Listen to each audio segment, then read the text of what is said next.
যেটা ইমোশন, সামনে আপনি যার সঙ্গে কথা বলছেন তার মধ্যে একটা ইমোশনাল অ্যাভেলেবেল, সে যদি আপনার প্রতি নাই থাকে, আপনি কি কথা বলবেন তার সাথে?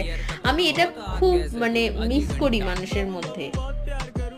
এখনকার সবাই প্রফেশনাল। আমরা ভীষণ, প্রত্যেকে আমরা প্রফেশনাল। আমরা প্রত্যেকে নিজের কাজ নিয়েই থাকি, নিজের কাজটাই করি। কিন্তু তার মধ্যেও আপনি সামনের মানুষটার সঙ্গে তো এট লিস্ট কারোর কথা শুনে, মানে কি বলবো? এখন মানুষটা মানুষের কথা শোনে আরেকজনের সঙ্গে সেটা নিয়ে আলোচনা করবে বলে। আমার এটা সবচেয়ে বাজে লাগে।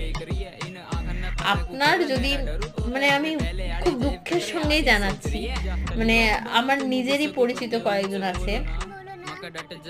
ধরুন কারোর ডিভোর্স হয়ে গেছে, ধরুন একজন আপনার পরিচিত কারোর মধ্যে ডিভোর্স হয়ে গেছে, তার ফ্যামিলির সমস্যার কথা আপনাকে সে বলেছে, তার দুঃখের কথা।